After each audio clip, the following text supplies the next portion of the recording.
Doctor Anju సత్యం గారితో మాట్లాడదాం. నమస్తే సత్యం గారు. నమస్తే అండి సార్, నిన్నటి వరకు ఒక కథ, రేపటి నుంచి మరో కథ. ఐఆమ్ బ్యాక్ అంటున్నారు బీఆర్ఎస్ అధినేత మాజీ సీఎం కేసీఆర్. మరి ఏంటి ఇది? ప్రజల నీటి హక్కుల పోరాటమా లేక అధికార ప్రతిపక్షాల మధ్య రాజకీయ చదరంగం అనుకోవచ్చా? మీరు అడిగిన క్వశ్చన్ లో 2 వర్డులు ఉన్నాయి. నీటి హక్కులు ఒకటి, రాజకీయ పోరాటం ఒకటి. ముందు సంక్షిప్తంగా నీటి హక్కుల గురించి మన ప్రేక్షకులు ఇప్పుడు రాజకీయ పార్టీలు ఎవరికి అనుగుణంగా వాళ్ళు చెప్తారు, తప్పేం లేదు. కానీ మనం యాక్చువల్ పిక్చర్ మనం కూడా ఇవ్వాలి. వాస్తవానికి కృష్ణానది మీద మనకు ఉమ్మడి ఆంధ్రప్రదేశ్కి వచ్చినటువంటి 811 టీఎంసీలలో మనకు వాస్తవానికి క్యాచ్మెంట్ ఏరియా ఆంధ్రప్రదేశ్లో తెలంగాణలో 69% ఉంటే ఆంధ్ర రాయలసీమలో కలిసి 31% ఉంది క్యాచ్మెంట్ ఏరియా. ఆ నిష్పత్తిలో క్యాచ్మెంట్ ఏరియా 69% ఉన్నందుకు మనకే 500 టీఎంసీ ఇవ్వాలి, వాళ్ళే 300 టీఎంసీలు తీసుకోవాలి. కానీ బచావత్ ట్రిబ్యునల్లో తీవ్రమైనటువంటి అన్యాయం జరిగింది. ఇది మొదటి అంశం. తర్వాత రెండవది, ఇవాళ తెలంగాణ ఏర్పడిన తర్వాత మళ్ళీ బ్రిజేష్ ట్రిబ్యునల్ వాళ్ళకు 512 మనకు 299 కేటాయించింది. కేటాయించిన తర్వాత ఈ 299కి ఎందుకు సంతకం పెట్టిర్రని హరీష్ రావు కేసీఆర్ అడిగితే ఇది 10 ఏళ్ల వరకే, 10 ఏళ్ల తర్వాత ట్రిబ్యునల్ తీర్పు వేరేగా ఉండాలి, ఇది 10 ఏళ్ల వరకే తాత్కాలికమని వాళ్ళు చెప్తున్నారు. అసలు 299 అనేది శిలాశాసనం రాసి తెలంగాణకు అన్యాయం చేశారు అనేది కాంగ్రెస్ విమర్శ. ఇది రెండోది. మూడో స్టెప్కి వస్తే ఇప్పుడున్న అన్యాయంగా కేటాయించిన వాళ్ళ 512 టీఎంసీలు వాడుకోరు. ఇవాళ ప్రకాశం బ్యారేజ్ దగ్గర 110 నుంచి 130 టీఎంసీలు వాడుకుంటారు. నాగార్జున సాగర్ కుడి కాలువ ద్వారా 140 టీఎంసీలు వాడుకుంటున్నారు. తర్వాత ఇప్పుడున్నటువంటి పోతిరెడ్డిపాడు రోజు 8 టీఎంసీలు పోతిరెడ్డిపాడు నుంచి పైన ఇంకో 4 కిలోమీటర్ల పైన సంగమేశ్వరం నుంచి 2 టీఎంసీలు. అంటే రోజుకు 10 టీఎంసీలు 30 రోజులు ఎత్తిపోసే విధంగా చేసుకోరు. అంటే 30 రోజులు రోడ్డు 10 టీఎంసీలు పోతే 300 టీఎంసీలు అక్కడ పోతాయి. ఇది తీవ్రమైనటువంటి దెబ్బ తెలంగాణ మీద. అంటే ఇక్కడ 300, అక్కడ 140, అక్కడ 140. ఇది అయిపోగా లెఫ్ట్ కెనాల్ కూడా నాగార్జున సాగర్ లెఫ్ట్ కెనాల్లో కూడా 140 టీఎంసీలో 170 నల్గొండ జిల్లా, 40 ఖమ్మం జిల్లా పోతే 110 పోతే మళ్ళీ 30 టీఎంసీలలో 28 టీఎంసీలు కృష్ణా, 2 టీఎంసీలు వెస్ట్ గోదావరి. అంటే అక్కడ 300 టీఎంసీలు, సాగర్ కుడికాల 140 టీఎంసీలు, ప్రకాశం బ్యారేజ్ 140 టీఎంసీలు, లెఫ్ట్ కెనాల్ కింద కూడా మళ్ళీ ఒక 330 టీఎంసీలు. ఎక్కడ చేరిందో చూడండి. 550, 600 వాడుకునేటువంటి స్థితిలో వాళ్ళు ఉన్నారు. మనం 200 టీఎంసీలు అన్యాయం అనుకుంటున్నాం. 69 క్యాచ్మెంట్ ఏరియాక 299 కేటాయించడం తీవ్రమైన అన్యాయం. ఈ అన్యాయం కూడా మనం వాడుకుంటున్నది ఇప్పుడు నాగార్జున సాగర్ లెఫ్ట్ కెనాల్ కింద నల్గొండ ఖమ్మం జిల్లాలకు 110 టీఎంసీలు. తర్వాత ఎస్ఎల్బిసి పూర్తి కాలేదు, అయినా ఏఎంఆర్ పేరు మీద అంతా కలిపితే కూడా హైదరాబాద్ ఒక 20 టీఎంసీలు. నిన్న వాస్తవానికి చిన్న ప్రాజెక్టులన్నీ ఒక్కొక్కటి 20 టీఎంసీలు చొప్పున 4-5 ప్రాజెక్టులకు 80 నుంచి 100 టీఎంసీలు వాడుకోవాలి. కానీ వాడుకోవట్లేదు. కొన్ని పూర్తి కాలేదు, కొన్ని పాక్షికంగా పూర్తయి. నిన్న కేసీఆర్ లెక్క ప్రకారమే 6.5 లక్షల ఎకరాలకు నీరు ఇచ్చిన మహబూబ్నగర్ జిల్లాలో అంటుండు.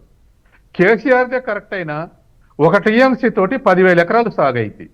6.5 లక్షల ఎకరాలంటే 65 టీఎంసీలు వాడుతున్నట్టు. అంటే ఆయన లెక్క ప్రకారం చూసిన 65 టీఎంసీలు వాడుకున్న నీరు ఇప్పుడు ఇక్కడ 20 టీఎంసీలు, నాగార్జున సాగర్ లెఫ్ట్ 110 టీఎంసీలు.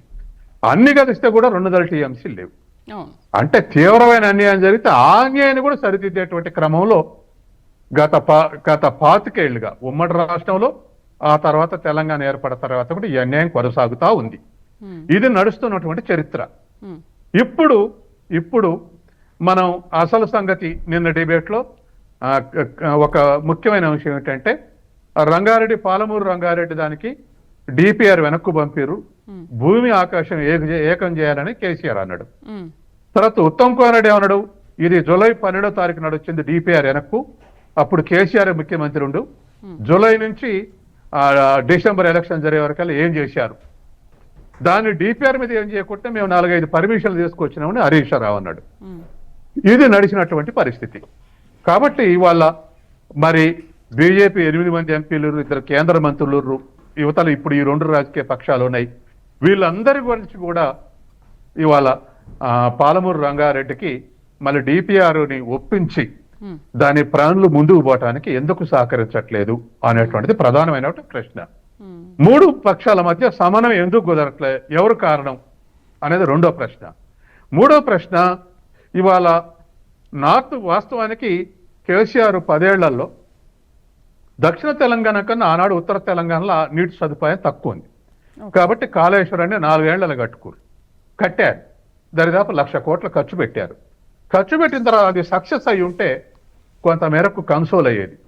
కానీ అది ఇప్పుడు వాడని స్థితిలో ఉన్నది కాబట్టి దాని ఫెయిల్యూర్స్కు దాని లెక్కలు అవన్నీ క్వశ్చన్ ఉంటే ఆన్సర్ ఇద్దాం. కానీ ఇప్పుడు క్వశ్చన్ లేదు కాబట్టి ఆన్సర్ అవసరం లేదు. కానీ అది అట్లా ఉండగానే ఇవాళ దక్షిణ తెలంగాణ ప్రాజెక్టులు అట్నే ఉండిపోయింది. వీటన్నిటిని పూర్తి చేయడానికి ఇవాళ కృష్ణా బేసిన్లో దరిదాపు ఒక 50,000 కోట్లు అయితే అన్ని పూర్తి అవుతాయి. పాలమూరు రంగారెడ్డి మిగతా చిన్న ప్రాజెక్టులు అన్ని పూర్తి అవుతాయి. అవతల వైపు గోదావరిలో కూడా సీతారామ మిగతా కూడా పూర్తి అవుతాయి.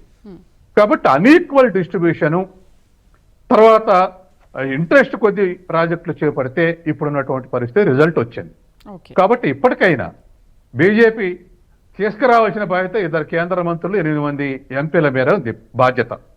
ఎందుకంటే అవతల 512 టీఎంసీలను మించి వాడుకున్నటువంటి పరిస్థితి వాళ్ళకి ఇన్ఫ్రాస్ట్రక్చర్ క్రియేట్ అయి ఉన్నది. మరి అట్లాంటి పరిస్థితుల్లో కూడా బీజేపీ 2 కేంద్ర మంత్రులు 8 మంది ఎంపీలు కేంద్ర ప్రభుత్వం మీద డిపిఆర్ ని కన్సిడర్ చేయలేరా? వీళ్ళిద్దరు తిట్టుకుంటారు కానీ వాళ్ళ బాధ్యత ఉంది కాబట్టి వాళ్ళకి ఆ బాధ్యత ఉంది, కన్సిడర్ చేయించే బాధ్యత. కన్సిడర్ చేస్తే నిధులు ఇచ్చే బాధ్యత ఇప్పుడు కాంగ్రెస్ బాధ్యత. తర్వాత బీఆర్ఎస్ దాంట్లో గోదావరి కృష్ణాన్ని పోలిస్తే కాళేశ్వరం కానీ మిగతా ప్రాజెక్టులకి ఇంపార్టెన్స్ ఇచ్చి తొందర పూర్తి చేయాలనుకున్నది నిజం. కృష్ణా ప్రాజెక్టుల మీద ఖచ్చితంగా ఆ బ్యాలెన్స్ మెయింటైన్ చేయలేదు. ఒక 27,000 కోట్లు మేము పాలమూరు రంగారెడ్డి కేటాయించినమంటున్నారు కానీ అది ఇంపర్ఫెక్ట్ గా ఉన్నది. అది పూర్తి చేయాలంటే ఇంకా దరిదాపు 25,000-30,000 కోట్లు అవసరం. కాబట్టి కాంగ్రెస్ బడ్జెట్ పెంచే బాధ్యత కాంగ్రెస్ది. పర్మిషన్లు తెచ్చే డిపిఆర్ ని రీకన్సిడర్ చేసి తీసుకొచ్చే బాధ్యత బీజేపీది. ఎందుకంటే బీజేపీకి ఎంపీ లేడు, ఎమ్మెల్యే లేడు, లేదా మంత్రి పదవి లేదనేది లేదుగా. ఇవాళ 2 కేంద్ర మంత్రులు 8 మంది ఎంపీలు ఉన్నారు కాబట్టి వాళ్ళ మీద ఒత్తిడి పెంచాల్సిన బాధ్యత వీళ్ళిద్దరికి ఉంది. కానీ ఇప్పుడు సెకండ్ స్టెప్ చెప్తున్నా ఏమిటి, ఇది రాజకీయమా అంటే ఖచ్చితంగా అసలు రాజకీయ పార్టీలో రాజకీయంగానే అటువంటి ఏది ఉండదు. బోడపెల్లాంది పంచాయతీ కూడా రాజకీయం చేస్తుంది. పొలిటిసైజ్ చేయకుండా ఏ పార్టీ లేదు, అది సాధ్యం కాదు ఇప్పుడున్నటువంటి పరిస్థితుల్లో. కాబట్టి ఈ ఇష్యూని పొలిటిసైజ్ చేసి ఆ డిపిఆర్ క్యాన్సిల్ అయినా వీళ్ళు ఉద్యమం చేయలేదని కేసీఆర్ క్యాంటెన్స్, అప్పుడే ఎందుకు చేయలేదు, నువ్వెందుకు మొదలు పెట్టేది బీఆర్ఎస్ కంటెన్షన్. కాబట్టి ఈ పేరు మీద ఇవాళ నీల రాజకీయం మొదలైంది.